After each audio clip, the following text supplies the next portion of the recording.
I am Olivia Grant, 33 years old. And the day I opened my laptop and whispered, "That's my name on the header," I felt the air shift as the National Impact in Higher Education Award letter filled my screen with a certainty I hadn't expected. Its language crisp enough to steady my pulse even as I murmured, "Why would they choose me?" I reread the opening paragraph while the house was still quiet, letting the weight of the announcement settle as I said, "They're flying honorees to Washington," because saying it aloud made it real in a way the text alone never could. I kept my hand on the trackpad longer than necessary, held in place by the strangeness of seeing my work summarized in formal prose. And I whispered that I hadn't told a soul because I needed one moment where the truth belonged only to me. I scrolled down to the second page just as the morning light caught the corner of my desk, and the words selected for national recognition pressed into me with a pressure that made my breath catch before I admitted softly, "I didn't know anyone was even watching." I traced the embossed seal on the attached PDF as if it might reveal something else, then stopped when the final line read, "Your nominator requests to remain confidential until the ceremony," which tightened the air around me with the kind of tension that doesn't come from fear but from possibility.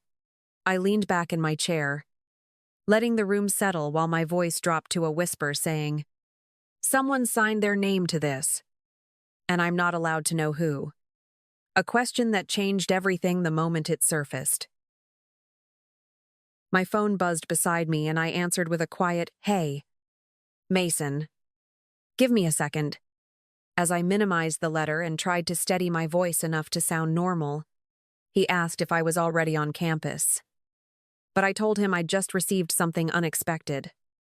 And the silence on his end deepened before he asked, "Olivia, did someone nominate you for that award we talked about last spring?" I said I wasn't sure yet. But the phrasing felt deliberate.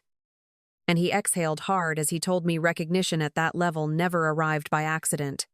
I opened the family group chat and typed a simple message saying I'd been selected for a national award and would love for them to be in Washington. Then watched the read receipts blink before my father finally wrote, "Olivia, I can't fly across the country for an academic ceremony when the business needs me." As if the decision had been obvious the entire time. My mother followed with a short, "This is Spencer's busiest week. Honey, we're all tied up," before reacting with a heart to her own message, as though that counted for something. My brother chimed in last, telling me, "I've got a contract signing that night. Maybe next time." And the clean certainty in his tone felt heavier than if he'd never responded at all. I tried calling because text made everything feel flatter than it already was. And when my mother answered, she said, "Sweetheart, can we make this quick? I'm finalizing vendors for Spencer's event." While I told her the ceremony wasn't small and that national recognition wasn't something that happened by accident, she let out a soft breath as though she were humoring me, saying, "I'm sure it's lovely. But we can't drop everything for a school-related award." And the word school landed with a weight she didn't seem to hear. I reminded her the invitation mentioned Washington, and she replied, "Traveling that far for academics just doesn't make sense," before telling me she had to go because someone else was calling. I stayed on the line long after the dial tone faded, holding the phone in my hand until the screen dimmed while part of me waited for a second call that didn't come. And the house felt louder in the quiet they left behind. I reopened the group chat to clarify the details again. But Spencer sent a final message saying, "Olivia, you know our schedules. This just isn't feasible," as if my life existed only inside the margins of theirs. My father closed the thread with, "Focus on the work itself, not the spotlight," leaving no room for anything resembling acknowledgement. I set the phone down and stared at the letter still open on my laptop. Its careful language and embossed seal holding more recognition than my family seemed willing to offer. And the contrast between the two realities pressed into my chest with a slow, deliberate certainty. I read the final line once more. the confidential nominator lingering like a question I wasn't ready to answer aloud. And I realized the invitation carried more weight than anything my family had given me in years. The call from a CBS Denver reporter came just after I finished my morning lecture, and I heard myself say, "Yes, I can speak this afternoon," even though my hands were still unsteady from everything left hanging in the group chat. She told me the committee's shortlist had generated unusual attention and asked, "Did you expect your name to surface this early?" While I admitted the nomination itself had already surprised me. By the time the call ended, my voice had settled into something calmer, but the contrast between the reporter's enthusiasm and my family's dismissal lingered like a quiet imbalance I couldn't quite set down. I walked back toward my office replaying her questions, and when I stepped inside, I found Evelyn Brooks already seated with a stack of files she pretended to skim before saying, "I heard you're headed to Washington." "Olivia, that's significant." I told her the ceremony details had arrived faster than expected, and she nodded once before asking, "Who are you bringing with you?" in a tone soft enough to suggest she already sensed the answer. I said I hadn't finalized anything yet, and she looked up long enough to say, "No one stands on that stage alone." Not really. Letting the words settle before returning to her papers.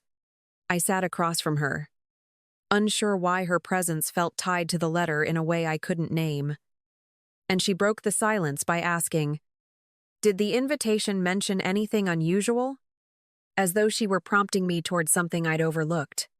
I told her the nominator had chosen to remain anonymous until the ceremony, and she gave a small shift of her expression that stopped short of recognition while remaining too knowing to dismiss. I studied her for half a breath, hearing the weight of that final line echo against everything she wasn't saying. But she only closed the folder in front of her and reminded me, "Washington is bigger than you think. Olivia." I left her office holding the same envelope that had started the entire shift in my week. And the campus noise outside felt sharper as I replayed her carefully measured tone. I didn't know whether she was warning me, preparing me, or simply testing the steadiness of my reaction. But the uncertainty threaded through every step I took back toward the parking lot. The nomination no longer felt anonymous, even if the signature at the bottom of the form insisted it was. Spencer was having lunch with two colleagues from his firm when Naomi Clark asked, "Is your sister really being honored in Washington next week?" And he didn't look up from his menu while answering, "It's not a major thing. Just an academic nod that won't change anything for her." One of the associates raised an eyebrow and said, "That award doesn't sound minor from what I've read." But Spencer laughed as though the topic were harmless. He added, "Olivia teaches theory, not impact. So I'm sure the committee just needed to round out the list."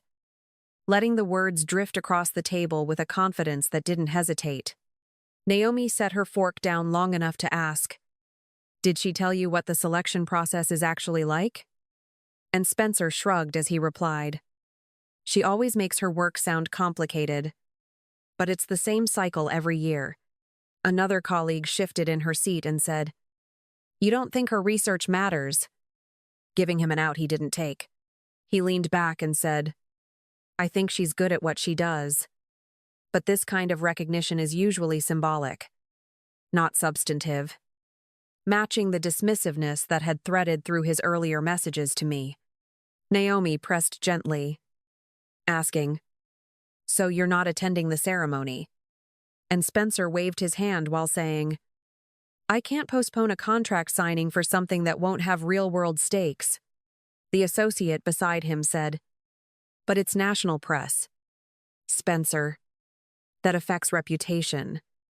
Yet he only smiled and replied, "Reputation is built on results, not ceremonies."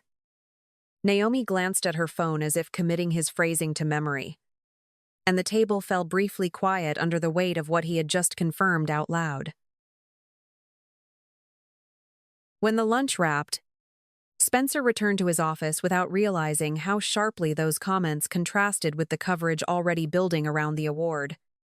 leaving Naomi and the others to walk out with the unmistakable discomfort of people who had witnessed something they knew would not stay contained for long. When I arrived in Washington, the coordinator greeted me with a measured, "We're glad you're here, Dr. Grant," and the formality in her tone wrapped itself around every step I took toward the registration table, where my name badge waited as though it had been earned long before I knew it. I thanked her quietly while she handed me the schedule, and the weight of it settled in my hands as she added, "Your segment will be closer to the end," in a way that made the moment feel larger than the room itself. I found my place among the other honorees, hearing their nervous small talk drift past me like a soft current. And I stayed centered in the realization that nothing about this night resembled the modest ceremony my family had imagined. The rehearsal ended with a brief orientation, and as I stepped into the hall, Mason caught up to me with a surprised, "They didn't tell you I'd be speaking tonight," which carried a mix of apology and excitement that I hadn't heard from him before. I asked how he'd been chosen, and he said, "They reached out last week because someone mentioned I had history with your work," before admitting he'd nearly turned it down out of nerves. I told him I was grateful he accepted, and he said, "You made it easy to say yes, Olivia," letting the familiarity in his voice ease something tight in mine. The ceremony began with a ripple of anticipation moving through the room as the first presenter offered a welcome that framed the evening as a recognition of sustained national impact. And the phrasing stayed with me long after the applause faded. I listened as each finalist was introduced with their own story of research or community work, noting how the audience leaned forward at moments of vulnerability, the way people do when they sense something genuine. By the time the moderator announced Mason as the next speaker, the room had settled into the kind of quiet that feels both expectant and deliberate. He approached the podium and opened with, "I'm here tonight because Dr. Grant once taught me that understanding the human mind isn't confined to textbooks." And the memory of his first semester in my class flickered across my thoughts with an unexpected clarity. He described how lost he'd felt then, adding, "She sat with me after hours when I couldn't articulate why everything felt heavier than it should have, letting the words create a bridge between past and present." He finished by saying, "I'm a physician today because someone believed my potential wasn't defined by the moment she met me." And the audience responded with a warmth that washed across the room like an unspoken acknowledgement.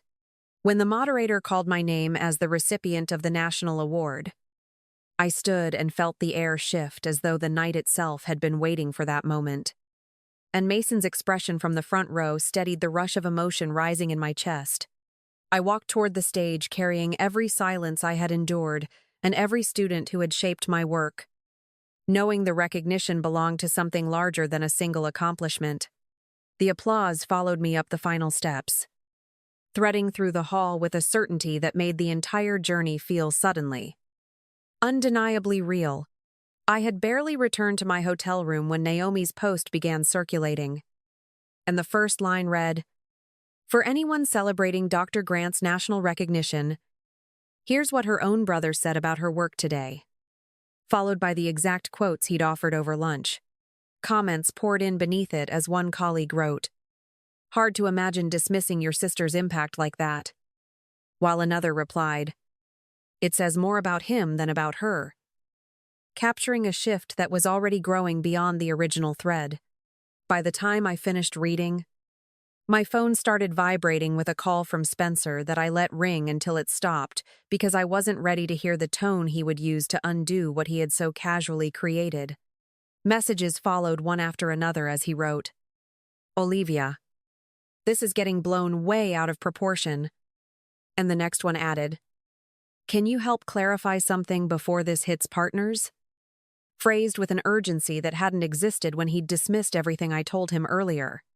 My mother wrote shortly afterward saying, "Your brother is under a lot of pressure. Can you talk to him?" As though the issue were only his discomfort and not the words that had started all of it. My father reached out minutes later asking, "Are you available to discuss some concerns?" Phrased like a business memo instead of a question from a parent.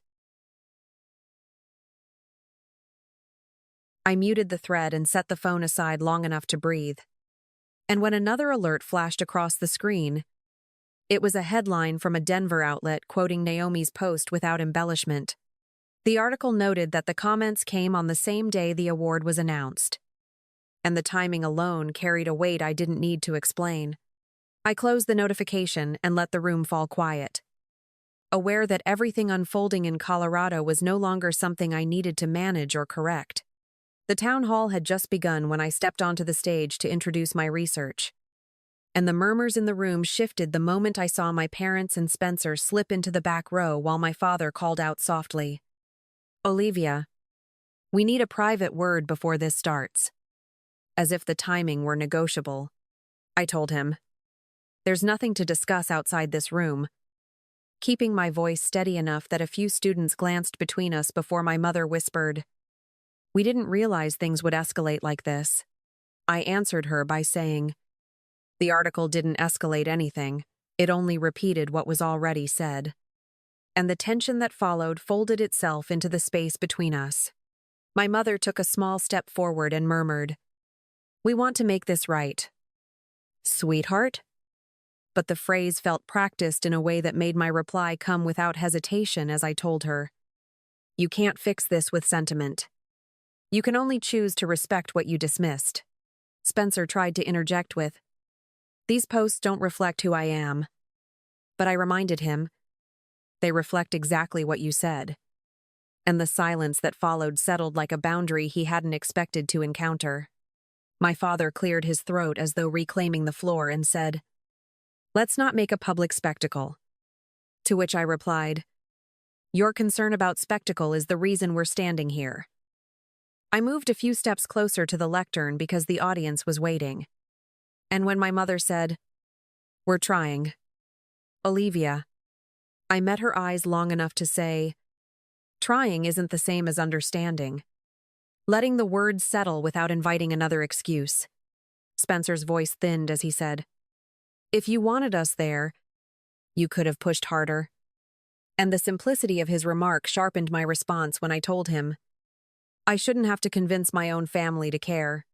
My father exhaled as though conceding nothing and said, "We came today to support you," prompting me to answer, "Support doesn't arrive only after consequences do." When I returned to the microphone, the room had fallen into a quiet that felt both expectant and aware.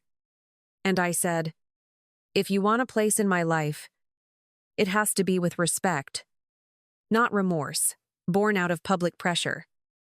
I watched their expressions shift without collapsing, and I stepped back into my presentation with the steady knowledge that whatever happened next would no longer be shaped by their hesitation.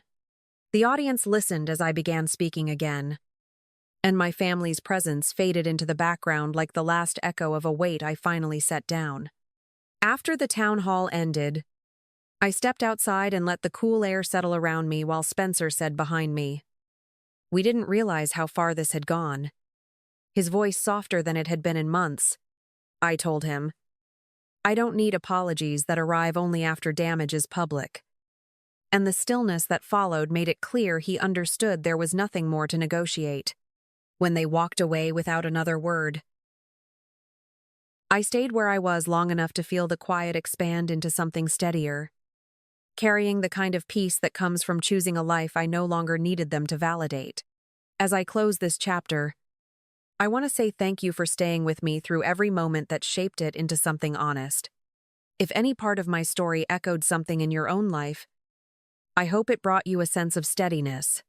May you find the peace and happiness you've been waiting for.